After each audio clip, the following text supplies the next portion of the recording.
So I want to talk a little bit about dealing with disappointment. And within refereeing, there will always be different disappointments. And there's different scales of disappointment. It could be failure to get promotion. It could be a demotion. It could be based on one game. So a bad assessment. It could be you felt you didn't perform well in a game.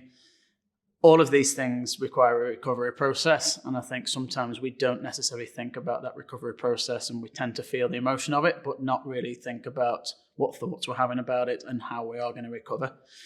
I think back to my own career, and I remember when I was a level 3 referee, level 3 to 1 as it used to be, and I was a level 1, and I got my promotion, and I was flying, I was cloud 9, I was going to move up to what would have been sort of semi-professional football, and I got a phone call from our head instructor to say that I wasn't being nominated to go to the contributor leagues at that time, and that was the first real big disappointment of my refereeing career. And I think about how I dealt with it. It was, sort of about 19, 20, so still in my teenage years. I threw my kit bag in the garage and said I was never refereeing again. I kicked the dog. I said, I'm never going to step out. And it was only actually 2 days later when my mentor rang me again, who was the same guy that rang me the first time, and we started to debrief, okay, what had happened, why it had happened. And on reflection, 12 months later, it was one of the best things that ever happened in my refereeing career, because it gave me a chance to pressure-free build skills that I'd maybe not done yet. But I sort of look back and I really benefited from that, but actually I came very close to just quitting on the spot. And why was that? I think what a lot of what we do is we react, and it's refereeing is something we put so much into, so we feel that disappointment so much when we get knocked back. So for instance, we get a bad assessment. The first thing is we look at the mark. Human nature. We don't look at the learning points within it. What we tend to do is screw that assessment up or delete it or put it in the bin. And I think it's so important in dealing with it in a slightly different way. So the first stage of dealing with disappointment is actually to feel the emotion.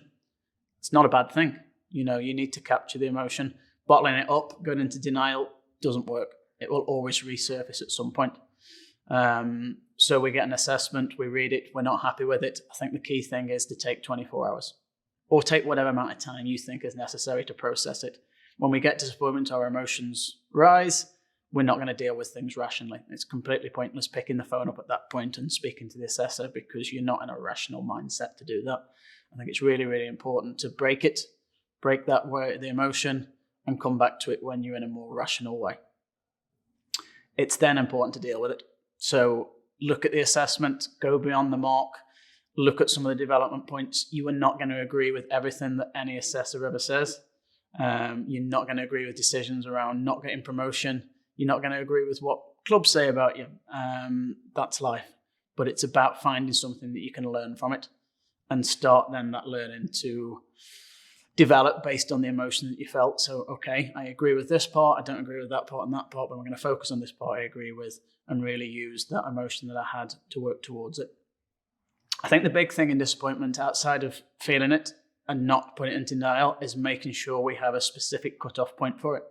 So a lot of times with colleagues, when I was working with the National Development Group, I would hear them saying, 3 weeks ago this happened, or 6 months ago I got this assessment. I can't believe it didn't say it was a red card.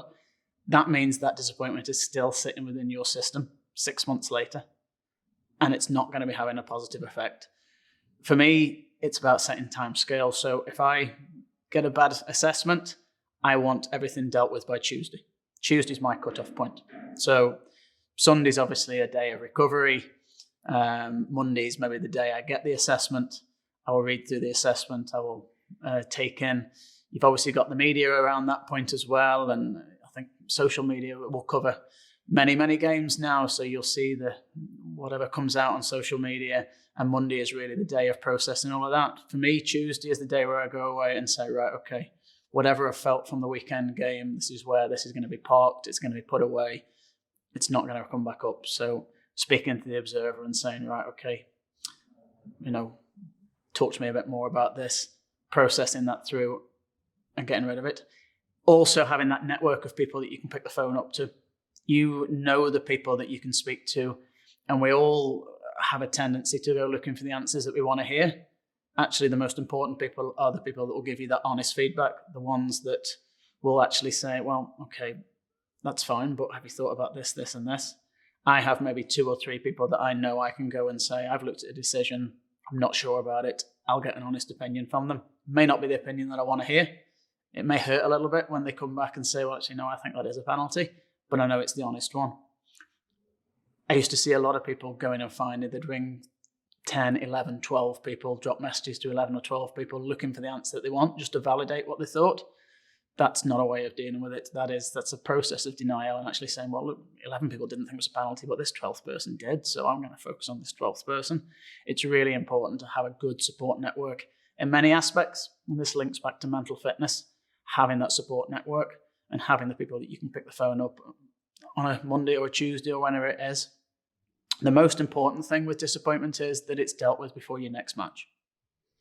It's so detrimental to take disappointment over.